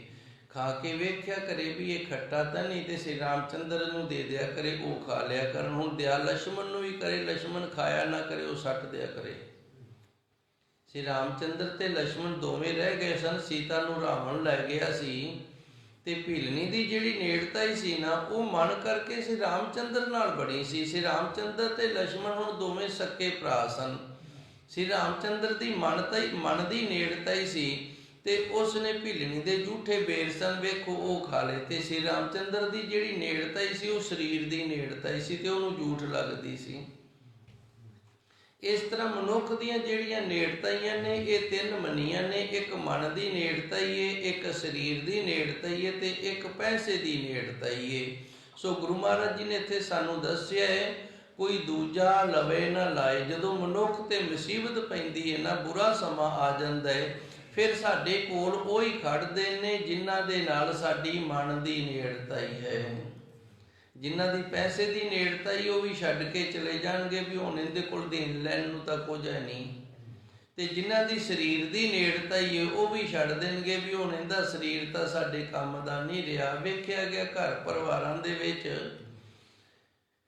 ਜਦੋਂ ਕੋਈ ਮਨੁੱਖ ਬਿਮਾਰ ਹੋ ਜਾਂਦਾ ਜਾਂ ਬਜ਼ੁਰਗ ਹੋ ਜਾਂਦਾ, ਤੇ ਫਿਰ ਉਹਦਾ ਮੰਜਾ ਜਿਹੜਾ ਨਾ ਉਹ ਚੱਕ ਕੇ ਕਿਸੇ ਖੋਲੇ ਖਲਰੇ ਦੇ ਨਾਲ ਲਾਇਆ ਜਾਂਦਾ ਹੈ। ਕਿਉਂਕਿ ਹੁਣ ਇਹਦਾ ਸਰੀਰ ਕਮਾਈ ਕਰਨ ਵਾਲਾ ਨਹੀਂ ਰਹਿ ਗਿਆ, ਕੰਮ ਕਰਨ ਵਾਲਾ ਨਹੀਂ ਰਹਿ ਗਿਆ, ਸਾਡੇ ਵਰਗਾ ਇਹਦਾ ਸਰੀਰ ਨਹੀਂ ਰਹਿ ਗਿਆ। ਬਜ਼ੁਰਗ ਦੇ ਨਾਲ ਨੇੜਤਾ ਹੀ ਸੀ ਸਰੀਰ ਕਰਕੇ, ਜਾਂ ਬਿਮਾਰ ਜਿਹੜਾ ਹੋਇਆ ਉਹਦੇ ਨਾਲ ਨੇੜਤਾ ਹੀ ਸੀ ਸਰੀਰ ਕਰਕੇ। ਹੁਣ ਇਹ ਬਿਮਾਰ ਹੋ ਗਿਆ ਤੇ ਨੇੜਤਾ ਹੀ ਜਿਹੜੀ ਟੁੱਟ ਗਈ ਹੈ। ਤੇ ਜਿਨ੍ਹਾਂ ਦੀ ਮਨ ਕਰਕੇ ਨੇੜਤਾ ਹੀ ਹੁੰਦੀ ਹੈ ਨਾ, ਉਹ ਫਿਰ ਉਸ ਦੀ ਬਿਮਾਰੀ ਦੀ ਪਰਵਾਹ ਨਹੀਂ ਕਰਦੇ, ਭਾਵੇਂ ਸਾਨੂੰ ਲੱਗ ਜਾਵੇ। ਉਹਨਾਂ ਦੀ ਮਨ ਦੀ ਨੇੜਤਾ ਹੀ ਹੈ, ਤੇ ਮਨ ਜਿਹੜਾ ਉਹ ਨੇੜੇ ਰੱਖਦੇ ਨੇ। ਸੋ ਧੰਨ ਗੁਰੂ ਜੀ ਨੇ ਇੱਥੇ ਸਾਨੂੰ ਇਹ ਗੱਲ ਸਮਝਾਈ ਹੈ, ਹਰ ਜਿਹਾ ਅਵਰ ਨਾ ਦਿਸੀ, ਹਰੀ ਅਕਾਲ ਪੁਰਖ ਵਾਹਿਗੁਰੂ ਵਰਗਾ ਸਾਨੂੰ ਕੋਈ ਹੋਰ ਦੂਜਾ ਦਿਸਦਾ ਨਹੀਂ। ਦੂਜਾ ਲਵੇ ਨਾ ਲਾਏ, ਜਿਹੜਾ ਇਸ ਤਰ੍ਹਾਂ ਸਾਨੂੰ ਮਨ ਦੇ ਨੇੜੇ ਕਰਕੇ ਕੋਲ ਲਾਣਾ ਕਰੇ ਜੀ। ਹਾਲਤ ਪਲਤ ਸਵਾਰਿਓਨ ਨਿਚਲ ਗਤੀਨ ਜਾਏ। ਹਾਲਤ ਇਸ ਲੋਕ ਨੂੰ ਆਖੀਏ ਤੇ ਪਲਤ ਅੱਗੇ ਵਾਲੇ ਲੋਕ ਨੂੰ ਆਖਿਆ ਗਿਆ। ਜੋ ਮਰਨ ਤੋਂ ਉਪਰੰਤ ਸਾਨੂੰ ਪ੍ਰਾਪਤ ਹੁੰਦਾ ਉਹ ਪਲਤ ਹੈ। ਸਵਾਰਿਆਂ ਦਾ ਅਰਥ ਹੁੰਦਾ ਸੰਵਰ ਜਾਣਾ। ਸਾਡਾ ਹਾਲਤ ਜਿਹੜਾ ਉਸ ਪ੍ਰਭੂ ਪਰਮਾਤਮਾ ਦਾ ਨਾਮ ਜਪਦਿਆਂ ਜਦੋਂ ਅੰਦਰ ਆਨੰਦ ਪੈਦਾ ਹੋ ਜਾਂਦਾ ਹੈ, ਪ੍ਰਭੂ ਪਰਮਾਤਮਾ ਦੀ ਅੰਦਰ ਪ੍ਰਾਪਤੀ ਹੋ ਜਾਂਦੀ, ਤੇ ਫਿਰ ਇਹ ਲੋਕ ਜਿਹੜਾ ਇਹ ਸਵਰ ਜਾਂਦਾ ਹੈ ਤੇ ਮਨੁੱਖ ਅੱਗੇ ਜਦੋਂ ਜਾਂਦਾ ਹੈ ਨਾ ਉਹ ਵੀ ਸਵਰ ਜਾਂਦਾ ਹੈ, ਦੋਵੇਂ ਸਫਲ ਹੋ ਜਾਂਦੇ ਨੇ। ਇਹ ਸੰਸਾਰ ਦਾ ਸੰਵਰਨਾ ਕੀ ਹੈ?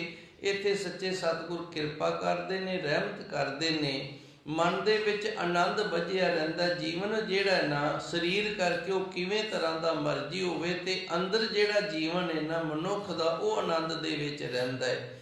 ਸਰੀਰ ਨੰਗਾ ਹੋਵੇ, ਸਰੀਰ ਭੁੱਖਾ ਹੋਵੇ, ਸਰੀਰ ਦੁਬਲਾ ਹੋਵੇ, ਸਰੀਰ ਜਿਹੜਾ ਕਮਜ਼ੋਰ ਹੋਵੇ, ਭਾਵੇਂ ਕਿਵੇਂ ਦਾ ਹੀ ਹੋਵੇ, ਤੇ ਅੰਦਰ ਜਿਹੜਾ ਉਹ ਆਨੰਦ ਬੱਝਿਆ ਰਹਿੰਦਾ। ਇਸ ਤਰ੍ਹਾਂ ਲੋਕ ਵੀ ਸਵਰ ਗਿਆ, ਪਲਤ ਫਿਰ ਅੱਗਾ ਵੀ ਸਵਰ ਗਿਆ। ਅੱਗੇ ਕਿਸੇ ਜੂਨ ਦੇ ਵਿੱਚ ਨਹੀਂ ਜਾਣਾ ਪੈਂਦਾ, ਉਸ ਪ੍ਰਭੂ ਪਰਮਾਤਮਾ ਦੇ ਚਰਨਾਂ ਦੇ ਵਿੱਚ ਆਸਰਾ ਮਿਲ ਜਾਂਦਾ। ਸਵਾਰਿਓਂ ਇਸ ਤਰ੍ਹਾਂ ਉਹ ਪ੍ਰਭੂ ਪਰਮਾਤਮਾ ਸਾਡੇ ਮਨ ਦੇ ਨੇੜੇ ਹੋ ਕੇ ਸਾਡਾ ਅੱਗਾ ਤੇ ਪਿੱਛਾ ਦੋਵੇਂ ਸਵਾਰ ਦਿੰਦਾ ਹੈ। ਨਿਹਚਲ ਦਿੱਤੀਆਂ ਜਾਏ। ਜਾਏ ਦਾ ਅਰਥ ਇੱਥੇ ਜਗ੍ਹਾ ਹੈ।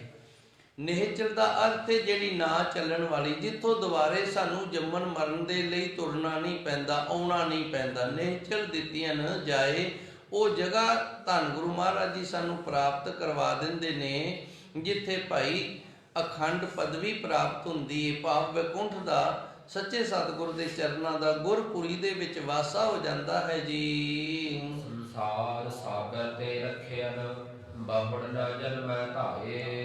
ਇਹ ਸੰਸਾਰ ਹੈ, ਇਸ ਨੂੰ ਸਾਗਰ ਆਖੀਏ। ਫਰਕ ਇਤਨਾ ਕਿ ਉਸ ਸਾਗਰ ਦੇ ਵਿੱਚ ਜਿਹੜਾ ਹੈ ਉੱਥੇ ਪਾਣੀ ਹੈ, ਤੇ ਇਹ ਸਾਗਰ ਦੇ ਵਿੱਚ ਜਿਹੜਾ ਇੱਥੇ ਦੁੱਖ ਨੇ। ਸੰਸਾਰ ਸਾਗਰ ਤੇ ਰੱਖਿਅਨ ਗੁਰੂ ਕਿਰਪਾ ਕਰਦੇ ਨੇ ਵੀ ਇਹ ਸੰਸਾਰ ਹੈ ਜਿਹੜਾ ਹੈ ਦੁੱਖਾਂ ਦਾ ਸਾਗਰ ਹੈ। ਆਪ ਕਿਰਪਾ ਕਰਕੇ ਫਿਰ ਇੱਥੇ ਰੱਖਿਆ ਕਰ ਲੈਂਦੇ ਨੇ। ਬੋੜ ਨਾ ਜਨਮੇ ਧਾਏ। ਜਦੋਂ ਗੁਰੂ ਮਹਾਰਾਜ ਜੀ ਸੰਸਾਰ ਸਾਗਰ ਦੇ ਵਿੱਚੋਂ ਸਾਡੀ ਰੱਖਿਆ ਕਰਦੇ ਨੇ, ਦੁੱਖਾਂ ਦੇ ਸੰਸਾਰ ਦੇ ਵਿੱਚੋਂ ਸਾਡੀ ਰੱਖਿਆ ਕਰਦੇ ਨੇ, ਤੇ ਫਿਰ ਦੁਬਾਰਾ ਸਾਨੂੰ ਬੋੜ ਦਾ ਅਰਥ ਹੁੰਦਾ ਦੂਜੀ ਵਾਰ ਦੁਬਾਰਾ। ਨਾ ਜਨਮੇ ਧਾਏ, ਜਨਮ ਲੈ ਕੇ ਇਹ ਸਰੀਰ ਕਰਕੇ ਧਾਵਣੀ ਹੈ ਨਾ ਜਿਹੜੀ, ਇਹ ਜੂਨਾਂ ਦੇ ਵਿੱਚ ਜਿਹੜਾ ਤੁਰਨਾ ਹੈ ਇਹ ਨਹੀਂ ਹੁੰਦਾ ਹੈ ਜੀ। ਜਿਹਵਾ ਏਕ ਅਨੇਕ ਗੁਣ ਤਰੇ ਨਾਨਕ ਚਰਣੀ ਪਾਏ। ਧੰਨ ਗੁਰੂ ਜੀ ਨੇ ਇੱਥੇ ਰਹਿਮਤ ਕੀਤੀ। ਇਹ ਸੱਚੇ ਸਤਿਗੁਰ ਤੇਰਾ ਜਸ ਤਾਂ ਮੈਂ ਗਾਇਆ ਏ, ਤੇਰੇ ਗੁਣ ਤਾਂ ਮੈਂ ਗਾਏ ਨੇ, ਪਰ ਇੱਕ ਜ਼ਬਾਨ ਦੇ ਨਾਲ ਨਾ ਥੋੜੇ ਜਿਹੇ ਗੁਣ ਗਾਏ ਗਏ ਨੇ। ਗੁਣ ਤੇਰੇ ਬਹੁਤ ਜ਼ਿਆਦਾ ਨੇ। ਜਿਹਵਾ ਏਕ ਅਨੇਕ ਗੁਣ, ਗੁਣਾਂ ਦਾ ਕੋਈ ਅੰਤ ਨਹੀਂ। ਜ਼ਬਾਨ ਇੱਕ ਹੈ, ਰਸਨਾ ਮੇਰੀ ਇੱਕ ਹੈ, ਤੇ ਇੱਕ ਜ਼ਬਾਨ ਦੇ ਨਾਲ ਜਿੰਨੇ ਕੋ ਗੁਣ ਗਾਏ ਗਏ ਨੇ ਨਾ ਬਸ ਉਤਨੇ ਕੋ ਮੇਰੇ ਕੋ ਗਾਏ ਗਏ ਨੇ, ਹੈਨ ਬਹੁਤ ਜ਼ਿਆਦਾ। ਬੇਸੁਮਾਰ ਅਥਾਹ ਅਗੰਤ ਅਤੁੱਲੋ, ਜਿਉ ਬੁਲਾਵੇ ਤਿਉ ਨਾਨਕ ਦਾਸ ਬੋਲੋ। ਧੰਨ ਗੁਰਬਾਣੀ ਦੇ ਅੰਦਰ ਫਰਮਾਨ ਹੁੰਦਾ ਹੈ, ਸੱਚੇ ਸਤਿਗੁਰ ਜੀ ਸਾਡੇ ਵਿੱਚ ਤਾਂ ਬੋਲਣ ਦੀ ਵੀ ਸਮਰੱਥਾ ਨਹੀਂ ਜੋ ਆਪ ਜੀ ਦੇ ਅਸੀਂ ਗੁਣ ਗਾ ਸਕੀਏ। ਜਿਵੇਂ ਆਪ ਕਿਰਪਾ ਕਰਦੇ ਹੋ, ਜਿਵੇਂ ਆਪ ਬੁਲਾਉਂਦੇ ਹੋ ਨਾ, ਉਵੇਂ ਅਸੀਂ ਆਪ ਜੀ ਦੇ ਗੁਣ ਗਾਇਨ ਕਰ ਲੈਂਦੇ ਹਾਂ। ਹੁਣ ਸੱਚੇ ਸਤਿਗੁਰ ਨੇ ਇੱਥੇ ਸਾਨੂੰ ਦੱਸਿਆ ਜ਼ਬਾਨ ਏਕੇ, ਰਸਨਾ ਏਕੇ, ਤੇ ਗੁਣਾਂ ਦਾ ਕੋਈ ਅੰਤ ਨਹੀਂ। ਤਰੇ ਨਾਨਕ ਚਰਨੀ ਪਾਏ। ਗੁਣ ਅਸੀਂ ਗਾਇਨ ਕਰਨੇ ਨੇ, ਤੇ ਦਾਵਾ ਨਹੀਂ ਹੈਗਾ ਵੀ ਅਸੀਂ ਤਰ ਜਾਵਾਂਗੇ, ਉਹ ਸਾਨੂੰ ਚਰਨਾਂ ਦੇ ਨਾਲ ਪਾ ਲਵੇਗਾ। ਇਹ ਉਹਦੀ ਰਹਿਮਤ ਹੈ, ਉਹਦੀ ਕਿਰਪਾ ਹੈ। ਅਸੀਂ ਤਰਾਂਗੇ ਤਾਂ ਜੇ ਉਹ ਅਕਾਲ ਪੁਰਖ ਵਾਹਿਗੁਰੂ ਸਾਨੂੰ ਆਪਣੇ ਚਰਨਾਂ ਦੇ ਵਿੱਚ ਪਾ ਲਵੇਗਾ। ਇਹ ਮਾਰਗ ਇਸ ਤਰ੍ਹਾਂ ਦਾ ਹੈ, ਇੱਥੇ ਦਾਵਾ ਕੋਈ ਨਹੀਂ। ਧੰਨ ਗੁਰਬਾਣੀ ਦੇ ਅੰਦਰ ਫਰਮਾਨ ਹੁੰਦਾ, ਦਾਵੇ ਦਾਜਨ ਹੋਤ ਹੈ, ਨਿਰਦਾਵੇ ਰਹੋ ਨਿਸੰਗ। ਇਹਨੂੰ ਥੋੜਾ ਜਿਹਾ ਹੁਣ ਗੌਰ ਦੇ ਨਾਲ ਸਮਝ ਲਿਓ। ਦਾਵੇ ਦਾਜਨ ਹੋਤ ਹੈ, ਮੇਰੇ ਤੇ ਲਾ ਲਓ ਮੈਂ ਅਰਦਾਸ ਕੀਤੀ ਹੈ, ਕਿਸੇ ਗੁਰਮੁਖ ਪਿਆਰੇ ਨੇ ਨਾ ਅਰਦਾਸ ਕਰਾਈਏ ਵੀ ਬਾਬਾ ਜੀ ਸਾਡੀ ਅਰਦਾਸ ਕਰ ਦਿਓ, ਤੇ ਆਪਾਂ ਅਰਦਾਸ ਕਰ ਦਿੱਤੀ ਹੈ ਸੰਗਤ ਦੇ ਵਿੱਚ ਖੜਿਆ ਹੋ ਕੇ, ਤੇ ਮੈਂ ਇਹ ਦਾਵਾ ਨਹੀਂ ਕਰ ਸਕਦਾ ਵੀ ਇਹ ਠੀਕ ਹੋ ਜਾਏਗਾ।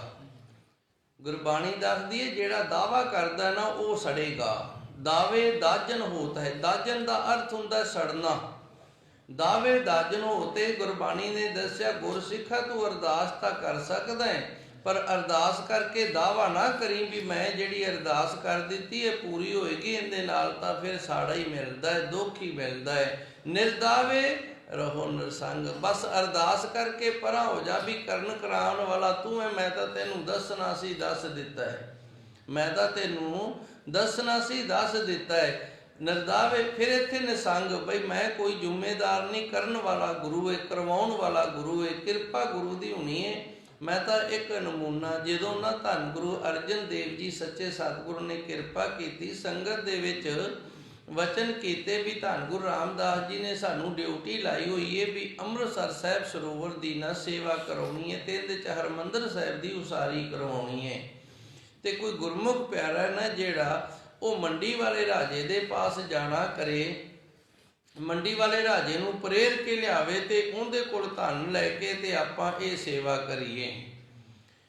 ਸਾਰੀ ਸੰਗਤ ਸੱਚੇ ਸਤਿਗੁਰ ਦੇ ਅੱਗੇ ਹੱਥ ਜੋੜ ਕੇ ਬੇਨਤੀ ਕਰਦੀ, ਸੱਚੇ ਸਤਿਗੁਰ ਜੀ ਉਹ ਹਿੰਦੂ ਹੈ, ਉਹ ਪੱਥਰਾਂ ਨੂੰ ਮੰਨਦਾ, ਉਹ ਠਾਕੁਰ ਨੂੰ ਮੰਨਦਾ, ਤਾਂ ਉਹ ਗੁਰੂ ਘਰ ਨਾਲ ਕਿਵੇਂ ਜੁੜੇਗਾ, ਗੁਰੂ ਘਰ ਨੂੰ ਦਾਨ ਕਿਵੇਂ ਦੇਗਾ। ਉਹਨਾਂ ਦੇ ਵਿੱਚ ਬੈਠੇ ਸਨ ਭਾਈ ਕਲਿਆਣ ਜੀ, ਇਹਨਾਂ ਨੇ ਖੜੇ ਹੋ ਕੇ ਦੋਵੇਂ ਹੱਥ ਜੋੜ ਕੇ ਅਰਦਾਸ ਕੀਤੀ ਧੰਨ ਗੁਰੂ ਅਰਜਨ ਦੇਵ ਜੀ ਦੇ ਅੱਗੇ, ਹੇ ਸੱਚੇ ਸਤਿਗੁਰ ਜੀ, ਜੇ ਆਪ ਜੀ ਦੀ ਕਿਰਪਾ ਹੋ ਜਾਵੇ ਨਾ ਤੇ ਨਮੂਨਾ ਬਣ ਕੇ ਮੈਂ ਜਾ ਸਕਦਾ। ਹੁਣ ਤੁਸੀਂ ਨਮੂਨਾ ਜਾਣਦੇ ਹੋ, ਜਦੋਂ ਕਿਸੇ ਦੀ ਨਕਲ ਕੀਤੀ ਜਾਵੇ ਉਹਨੂੰ ਨਮੂਨਾ ਆਖਿਆ ਜਾਂਦਾ ਹੈ। ਜਿਵੇਂ ਅਸੀਂ ਖੇਤਾਂ ਦੇ ਵਿੱਚ ਡਰਾਉਣੇ ਖੜੇ ਕਰ ਦਿੰਦੇ ਨਾ, ਇੱਕ ਡੰਡਾ ਜਿਹਾ ਖੜਾ ਕਰਕੇ ਦੂਜਾ ਨਾਲ ਬੰਨ੍ਹ ਕੇ ਉਹਦੀਆਂ ਬਾਹਾਂ ਬਣਾ ਦਿੰਦੇ ਆ ਤੇ ਕੱਪੜਾ ਪਾ ਦਿੰਦੇ ਆ, ਨਮੂਨਾ ਹੈ, ਇਹਨੂੰ ਨਮੂਨਾ ਆਖਿਆ ਜਾਂਦਾ ਹੈ। ਹੁਣ ਇਹ ਨਮੂਨਾ ਤਿਆਰ ਕਿਹਨੇ ਕੀਤਾ ਹੈ? ਖੇਤ ਵਾਲੇ ਨੇ ਕੀਤਾ ਹੈ। ਤੇ ਜਿਹੜੇ ਜੰਗਲੀ ਜਾਨਵਰ ਹੁੰਦੇ ਨੇ ਉਹਨੂੰ ਬੰਦਾ ਜਾਣ ਕੇ ਤੇ ਉਹਦੇ ਨਮੂਨੇ ਤੋਂ ਹੀ ਡਰੀ ਜਾਂਦੇ ਨੇ। ਇਸ ਤਰ੍ਹਾਂ ਭਾਈ ਕਲਿਆਣ ਜੀ ਨੇ ਬੇਨਤੀ ਕੀਤੀ, ਹੈ ਸੱਚੇ ਸਤਿਗੁਰ ਜੀ ਮੈਂ ਨਮੂਨਾ ਬਣ ਕੇ ਜਾ ਸਕਦਾ, ਭਾਵ ਕਿਰਪਾ ਤੁਹਾਡੀ ਹੋਣੀ ਹੈ ਤੇ ਚਲਾ ਮੈਂ ਜਾਣਾ। ਫਿਰ ਭਾਈ ਕਲਿਆਣ ਜੀ ਗਏ ਸੀ ਤੇ ਸੱਚੇ ਸਤਿਗੁਰ ਨੇ ਆਪ ਸਹਾਏ ਹੋਏ, ਆਪ ਕਿਰਪਾ ਕੀਤੀ, ਰਾਜਾ ਚੱਲ ਕੇ ਗੁਰੂ ਘਰ ਆਇਆ, ਗੁਰੂ ਘਰ ਦਾ ਸਿੱਖ ਬਣ ਗਿਆ। ਸੋ ਧੰਨ ਗੁਰੂ ਮਹਾਰਾਜ ਜੀ ਇੱਥੇ ਕਿਰਪਾ ਕਰਦੇ ਨੇ, ਸਾਨੂੰ ਇਹ ਦੱਸਦੇ ਨੇ, ਜੀਵਾ ਏਕ ਅਨੇਕ ਗੁਣ। ਜ਼ਬਾਨ ਜਿਹੜੀ ਏ ਉਹ ਸਾਡੇ ਕੋਲ ਇੱਕ ਏ ਤੇ ਗੁਣ ਆਪ ਜੀ ਦੇ ਜਿਹੜੇ ਨੇ ਨਾ ਉਹਨਾਂ ਦਾ ਅੰਤ ਕੋਈ ਨਹੀਂ। ਤਰੇ ਨਾਨਕ ਚਰਨੀ ਪਾਏ, ਦਾਵਾ ਨਹੀਂ ਹੈਗਾ ਵੀ ਮੈਂ ਗੁਣ ਗਾਇਨ ਕਰ ਲਏ ਨੇ ਤੇ ਉਹ ਸੱਚੇ ਸਤਿਗੁਰ ਨੇ ਨਾ ਮੈਨੂੰ ਹੁਣ ਬਖਸ਼ ਦੇਣਾ, ਮੈਂ ਹੁਣ ਤਰ ਗਿਆ, ਇਹ ਨਹੀਂ ਦਾਵਾ। ਤਰੇ ਨਾਨਕ ਚਰਨੀ ਪਾਏ, ਜੋ ਨੇ ਆਪਣੇ ਚਰਨਾਂ ਦੇ ਵਿੱਚ ਪਾ ਲਿਆ ਸਾਨੂੰ ਤੇ ਸਾਡਾ ਭਲਾ ਹੈ ਨਾ ਜਿਹੜਾ ਉਹ ਫਿਰ ਹੋਏਗਾ, ਫਿਰ ਅਸੀਂ ਸੰਸਾਰ ਸਾਗਰ ਤੋਂ ਤਰ ਕੇ ਜਾਵਾਂਗੇ ਜੀ। ਫਲਗੁਣ ਨਿਤ ਸਲਾਹੀਐ, ਜਿਸ ਨੂੰ ਤਿਲ ਨਾ ਕਮਾਏ। ਹੁਣ ਸਾਡੇ ਮਨ ਦੇ ਵਿੱਚ ਕਿਤੇ ਇਹ ਨਾ ਖਿਆਲ ਪੈਦਾ ਹੋ ਜਾਵੇ ਵੀ ਉਹ ਅਕਾਲ ਪੁਰਖ ਵਾਹਿਗੁਰੂ ਨਾਲ ਸਾਨੂੰ ਵਡਿਆਈ ਕਰਨ ਵਾਸਤੇ ਤਾਂ ਆਖਦਾ, ਉਹਨੂੰ ਤਮਾ ਹੈ, ਉਹਨੂੰ ਕੋਈ ਲਾਲਚ ਹੈ। ਧੰਨ ਗੁਰੂ ਜੀ ਰਹਿਮਤ ਕਰਦੇ ਨੇ, ਨਹੀਂ, ਫਲਗੁਣ ਨਿਤ ਸਲਾਹੀਏ, ਫੱਗਣ ਦਾ ਮਹੀਨਾ ਇਹਨੂੰ ਸਿਧਾਂਤ ਬਣਾ ਕੇ ਸਾਨੂੰ ਦੱਸਿਆ ਵੀ ਅਸੀਂ ਹਰ ਰੋਜ਼ ਉਸ ਅਕਾਲ ਪੁਰਖ ਵਾਹਿਗੁਰੂ ਦੀ ਵਡਿਆਈ ਕਰਨੀ ਹੈ, ਉਹਦੀ ਸ਼ੋਭਾ ਕਰਨੀ ਹੈ। ਪਰ ਮਨ ਦੇ ਵਿੱਚ ਇਹ ਖਿਆਲ ਨਾ ਹੋਵੇ ਵੀ ਉਹਨੂੰ ਤਮਾ ਹੈ, ਉਹ ਤਮਾ ਦੇ ਨਾਲ ਵਡਿਆਈ ਕਰਾਉਂਦਾ ਹੈ। ਇਹ ਵੀ ਥੋੜ੍ਹਾ ਜਿਹਾ ਸਮਝ ਲਈਏ। ਜਿਵੇਂ ਨਾ ਕਈ ਗੁਰਮੁਖ ਪਿਆਰੇ ਹੁੰਦੇ ਨੇ, ਉਹਨਾਂ ਨੂੰ ਤਮਾ ਹੁੰਦੀ ਹੈ ਵੀ ਸਾਡੀ ਕੋਈ ਵਡਿਆਈ ਕਰੇ, ਸਾਡੀ ਕੋਈ ਵਡਿਆਈ ਕਰੇ, ਵੀ ਮੈਂ ਸੇਵਾ ਚੰਗੀ ਕਰਦਾ ਹਾਂ ਜੀ, ਮੈਂ ਕਥਾ ਚੰਗੀ ਕਰਦਾ ਹਾਂ ਜੀ, ਮੈਂ ਆ ਵੀ ਚੰਗਾ ਕਰਦਾ ਹਾਂ। ਇਹ ਤਮਾ ਹੈ। ਇਸ ਤਮਾ ਦੇ ਲਈ ਫਿਰ ਅਸੀਂ ਕੀ ਕਰਦੇ ਹਾਂ? ਅਸੀਂ ਕਹਾਂਗੇ ਜੀ ਮੈਂ ਨਾ 2:30-3 ਵਜੇ ਉੱਠਦਾ, 2:30-3 ਵਜੇ ਉੱਠ ਕੇ ਪਹਿਲੂ ਇਸ਼ਨਾਨ ਕਰਦਾ, ਫਿਰ ਇਸ਼ਨਾਨ ਕਰਕੇ ਮੈਂ ਬਾਣੀ ਪੜ੍ਹਦਾ, ਫਿਰ ਮੈਂ ਸਿਮਰਨ ਕਰਦਾ। ਇਹ ਅਸੀਂ ਕਿਉਂ ਦੱਸ ਰਹੇ ਹਾਂ? ਸਾਡੇ ਅੰਦਰ ਤਮਾ ਹੈ ਵੀ ਇਹ ਆਖੇ ਬੜਾ ਚੰਗਾ ਹੈ ਤੇ 4 ਨੂੰ ਜਾ ਕੇ ਨਾ ਹੋਰ ਦੱਸੇ ਵੀ ਇਹ ਬੜਾ ਚੰਗਾ ਹੈ, ਇਹ ਤਮਾ ਹੋ ਗਈ ਹੈ। ਹੁਣ ਗੁਰੂ ਮਹਾਰਾਜ ਜੀ ਰਹਿਮਤ ਕਰਦੇ ਨੇ, ਇੱਥੇ ਸਾਨੂੰ ਦੱਸਦੇ ਨੇ, ਫਲਗੁਣ ਨਿਤ ਸਲਾਹੀਏ, ਫੱਗਣ ਦੇ ਮਹੀਨੇ ਨੂੰ ਸਿਧਾਂਤ ਬਣਾ ਕੇ ਸਾਨੂੰ ਗਿਆਨ ਦਿੱਤਾ ਵੀ ਉਸ ਪ੍ਰਭੂ ਪਰਮਾਤਮਾ ਨੂੰ ਨਿਤਾ ਪ੍ਰਤੀ ਸਰਵਣਾ ਕਰੀਏ, ਜਿਸ ਨੂੰ ਤਿਲ ਨਾ ਤਮਾਏ। ਪਰ ਉਸ ਪ੍ਰਭੂ ਪਰਮਾਤਮਾ ਨੂੰ ਨਾ ਆਪਣੀ ਵਡਿਆਈ ਦੀ ਤਮਾ ਨਹੀਂ ਹੈਗੀ, ਇਹ ਅਸੀਂ ਆਪਣੀ ਲੋੜ ਦੇ ਲਈ ਕਰਨੀ ਹੈ। ਇਹ ਸਾਡੀ ਲੋੜ ਹੈ, ਇਹ ਸਾਡੀ ਜ਼ਰੂਰਤ ਹੈ, ਅਸੀਂ ਆਪਣੀ ਲੋੜ ਦੇ ਲਈ ਉਸ ਦੀ ਵਡਿਆਈ ਕਰਨੀ ਹੈ ਜੀ। ਜਿਨ ਜਿਨ ਨਾਮ ਧਿਆਇਆ ਤਿਨ ਕੇ ਕਾਜ ਸਰੇ। ਧੰਨ ਗੁਰੂ ਮਹਾਰਾਜ ਜੀ ਸੱਚੇ ਸਤਿਗੁਰ ਕਿਰਪਾ ਕਰਦੇ ਨੇ। ਆਖਰੀ ਪੌੜੀ ਹੈ 12ਵਾਂ ਦੀ, ਇਹਦੇ ਵਿੱਚ ਉਸ ਪ੍ਰਭੂ ਪਰਮਾਤਮਾ ਦੇ ਨਾਮ ਦੀ ਵਡਿਆਈ ਕਰਦੇ ਨੇ। ਜਿਨ ਜਿਨ ਨਾਮ ਧਿਆਇਆ, ਭਾਈ ਜਿਨ੍ਹਾਂ ਜਿਨ੍ਹਾਂ ਗੁਰਮੁਖ ਪਿਆਰਿਆਂ ਨੇ ਅੰਮ੍ਰਿਤ ਵੇਲੇ ਉੱਠ ਕੇ ਸੱਚੇ ਸਤਿਗੁਰ ਦੇ ਨਾਮ ਦਾ ਅਭਿਆਸ ਕੀਤਾ, ਸਿਮਰਨ ਕੀਤਾ ਹੈ, ਤਿਨ ਕੇ ਕਾਜ ਸਰੇ, ਉਹਨਾਂ ਦੇ ਕਾਰਜ ਨੇ ਜਿਹੜੇ ਉਹ ਰਾਸ ਹੋ ਜਾਂਦੇ ਹਨ ਜੀ। ਹਰ ਗੁਰ ਪੂਜਾ ਆਰਾਧਿਆ ਦਰਗਹਿ ਸੱਚ ਖੜੇ। ਹਰੀ ਅਕਾਲ ਪੁਰਖ ਵਾਹਿਗੁਰੂ ਗੁਰੂ ਨੇ ਕਿਰਪਾ ਕੀਤੀ ਹੈ, ਉਸ ਪੂਰੇ ਦੇ ਨਾਲ ਜੋੜਿਆ ਤੇ ਉਸ ਪੂਰੇ ਦੀ ਆਰਾਧਨਾ ਕੀਤੀ ਹੈ। ਧੰਨ ਗੁਰੂ ਜੀ ਨੇ ਰਹਿਮਤ ਕੀਤੀ ਹੈ। ਮੰਗਲਾਚਰਨ ਦੇ ਵਿੱਚ ਆਖਰੀ ਪੌੜੀ ਹੈ, ਜਿਨ ਜਿਨ ਨਾਮ ਧਿਆਇਆ, ਜਿਨ੍ਹਾਂ ਜਿਨ੍ਹਾਂ ਨੇ ਉਸ ਪ੍ਰਭੂ ਪਰਮਾਤਮਾ ਦਾ ਨਾਮ ਜਪਿਆ, ਤਿਨ ਕੇ ਕਾਜ ਸਰੇ, ਉਹਨਾਂ ਦੇ ਕਾਰਜ ਨੇ ਜਿਹੜੇ ਰਾਸ ਹੋ ਗਏ ਨੇ। ਹੁਣ ਇਹ ਨਾਮ ਹੈ ਜਿਹੜਾ, ਇਹ ਜਪਣਾ ਕਿਵੇਂ ਹੈ? ਹਰ ਗੁਰ ਪੂਰਾ ਆਰਾਧਿਆ, ਗੁਰੂ ਹਰੀ ਰੂਪ ਹੈ। ਗੁਰੂ ਹੈ ਜਿਹੜਾ, ਇਹਦੇ ਵਿੱਚ ਤੇ ਹਰੀ ਦੇ ਵਿੱਚ ਤੇ ਨਾਮ ਦੇ ਵਿੱਚ ਫਰਕ ਨਹੀਂ, ਇਹ ਤਿੰਨੇ ਇੱਕੋ ਰੂਪ ਨੇ। ਹਰ ਗੁਰ ਪੂਰਾ ਆਰਾਧਿਆ, ਜਿਨ੍ਹਾਂ ਨੇ ਗੁਰੂ ਤੋਂ ਹਰੀ ਪਰਮਾਤਮਾ ਦਾ ਨਾਮ ਲੈ ਕੇ ਉਸ ਪੂਰੇ ਪ੍ਰਭੂ ਪਰਮਾਤਮਾ ਦੀ ਆਰਾਧਨਾ ਕੀਤੀ ਹੈ। ਦਰਗੇ ਸੱਚ ਖਰੇ, ਉਹ ਦਰਗਾਹ ਦੇ ਵਿੱਚ ਸੱਚਿਆਂ ਦੀ ਲੈਣ ਦੇ ਵਿੱਚ ਖੜੇ ਹੋਏ ਨੇ। ਜਦੋਂ ਇਸ ਤਰ੍ਹਾਂ ਖੜਨ ਜਾਂ ਹੋਰ ਕੋਈ ਗੱਲ ਇਸ ਤਰ੍ਹਾਂ ਦੀ ਧੰਨ ਗੁਰਬਾਣੀ ਦੇ ਅੰਦਰ ਸਮਝ ਪੈਂਦੀ ਹੈ ਤੇ ਦਾਸ ਨੂੰ ਨਾ ਇਹ ਕਾਂ ਤੇ ਚਿੜੀ ਵਾਲੀ ਜਿਹੜੀ ਕਹਾਣੀ ਹੈ ਨਾ, ਇਹ ਬੜੀ ਯਾਦ ਆਉਂਦੀ ਹੈ। ਇੱਕ ਵਾਰੀ ਕਹਿੰਦੇ ਨੇ ਜੰਗਲ ਨੂੰ ਨਾ ਅੱਗ ਲੱਗ ਗਈ। ਜਦੋਂ ਜੰਗਲ ਨੂੰ ਅੱਗ ਲੱਗੀ ਹੋਈ ਏ ਤੇ ਇੱਕ ਚਿੜੀ ਹੈ ਜਿਹੜੀ, ਉਹ ਕੀ ਕਰਦੀ ਹੈ, ਪਾਣੀ ਦੀ ਚੁੰਝ ਭਰ ਕੇ ਨਾ ਤੇ ਉਸ ਮੱਚਦੀ ਹੋਈ ਅੱਗ ਦੇ ਵਿੱਚ ਉੱਡ ਕੇ ਤੇ ਉਹ ਬੂੰਦ ਪਾਣੀ ਦੀ ਸੱਟ ਦਿੰਦੀ ਹੈ। ਇੱਕ ਸ਼ੈਤਾਨ ਕਾਂ ਸੀ, ਉਹਨੇ ਵੇਖਿਆ ਜਦੋਂ 2-4 ਵਾਰ ਤੇ ਉਹ ਫਿਰ ਚਿੜੀ ਨੂੰ ਇਹ ਆਖਦਾ ਵੀ ਤੇਰੀ ਇੱਕ ਬੂੰਦ ਦੇ ਨਾਲ ਇਹ ਕਿਤੇ ਅੱਗ ਬੁਝਣ ਲੱਗੀ ਏ। ਤੇ ਚਿੜੀ ਸੀ ਜਿਹੜੀ, ਉਹ ਬੜੀ ਨਿਮਰਤਾ ਦੇ ਨਾਲ ਅੱਗੋਂ ਜਵਾਬ ਦਿੰਦੀ, ਕਹਿੰਦੀ ਨਾ ਤਾਂ ਮੈਂ ਬੁਝਾਉਣ ਵਾਲਿਆਂ 'ਚ ਤੇ ਨਾ ਹੀ ਮੈਂ ਲਾਉਣ ਵਾਲਿਆਂ 'ਚ। ਭਾਵ ਲਾਉਣ ਵਾਲਾ ਵੀ ਪਰਮਾਤਮਾ ਹੈ ਤੇ ਬੁਝਾਉਣ ਵਾਲਾ ਵੀ ਪਰਮਾਤਮਾ ਹੈ। ਤੇ ਫਿਰ ਭਾਈ ਤੂੰ ਇਹ ਪਾਣੀ ਦੀ ਬੂੰਦ ਕਿਉਂ ਸੱਟਦੀ ਹੈ ਜਦੋਂ ਪਰਮਾਤਮਾ ਹੀ ਸਾਰਾ ਕੁਝ ਕਰਨ ਵਾਲਾ ਏ?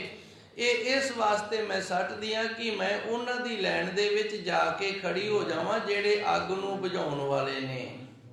ਜਿਹੜੇ ਅੱਗ ਨੂੰ ਬੁਝਾਉਣ ਵਾਲੇ ਨੇ ਉਹਨਾਂ ਦੀ ਲੈਣ ਦੇ ਵਿੱਚ ਜਾ ਕੇ ਖੜੀ ਹੋ ਜਾ। ਹੁਣ ਇਸ ਕਹਾਣੀ ਤੋਂ ਸਾਨੂੰ ਸਿੱਖਿਆ ਕੀ ਮਿਲਦੀ ਏ? ਸਿੱਖਿਆ ਇਹ ਮਿਲਦੀ ਏ ਵੀ ਕਈ ਗੁਰਮੁਖ ਪਿਆਰੇ ਹੁੰਦੇ ਨੇ, ਉਹ ਥੋੜਾ ਥੋੜਾ ਨਾਮ ਜਪਦੇ ਨੇ, ਥੋੜੀ ਥੋੜੀ ਸੇਵਾ ਕਰਦੇ ਨੇ।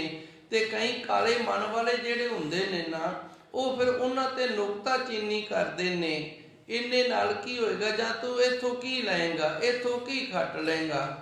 ਦ੍ਰਿਸ਼ਟਾਂਤ ਦੇ ਲਈ ਜਿਵੇਂ ਵੇਖੋ ਬਾਬਾ ਜੀ ਸੇਵਾ ਕਰਵਾ ਰਹੇ ਨੇ ਆਉਣ ਵਾਲੇ ਸਮੇਂ ਨੂੰ ਮੁੱਖ ਰੱਖ ਕੇ, ਤੇ ਕਈ ਜਿਹੜੇ ਮਨਮੁਖ ਨੇ ਨਾ, ਉਹ ਇਹ ਬੜੀ ਗੱਲ ਬਣਾ ਕੇ ਲੋਕਾਂ ਨੂੰ ਦੱਸਦੇ ਨੇ ਵੀ ਇੱਕ ਮਹਾਰਾਜ ਦੇ ਥੋੜੇ ਜਿਹੇ ਏਰੀਏ ਦੇ ਵਿੱਚ ਇਤਨੀ ਕੁ ਸੇਵਾ ਕਰਨ ਦੇ ਨਾਲ ਤੇ ਬਾਕੀ ਦੁਨੀਆ। ਭਾਈ ਹੁਣ ਇਹ ਜੰਗਲ ਨੂੰ ਜਦੋਂ ਅੱਗ ਲੱਗੇਗੀ ਤੇ ਉਦੋਂ ਇਸ ਅੱਗ ਨੂੰ ਬੁਝਾਉਣ ਦੇ ਵਿੱਚ ਇਹ ਪਾਣੀ ਦੀ ਬੂੰਦ ਵਾਲਾ ਜਿਹੜਾ ਕੰਮ ਹੈ ਨਾ, ਇਹ ਹੋਏਗਾ। ਭਾਵ ਜਿੰਨੀ ਕਿਸੇ ਕੋਲ ਸਮਰੱਥਾ ਹੈ ਓਨਾ ਜ਼ਰੂਰ ਕਰੇ।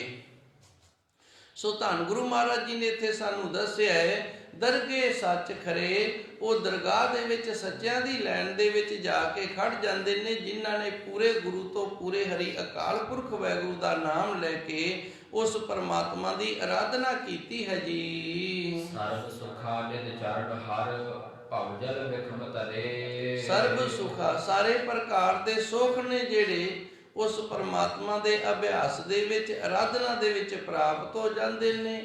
ਨਿਧ 9 ਨਿਧੀਆਂ ਦੀ ਪ੍ਰਾਪਤੀ ਹੋ ਜਾਂਦੀ ਹੈ। ਚਰਨ ਜਿਹੜੇ ਨੇ ਉਹ ਹਰੀ ਅਕਾਲ ਪੁਰਖ ਵਾਹਿਗੁਰੂ ਦਾ ਨਾਮ ਹੈ।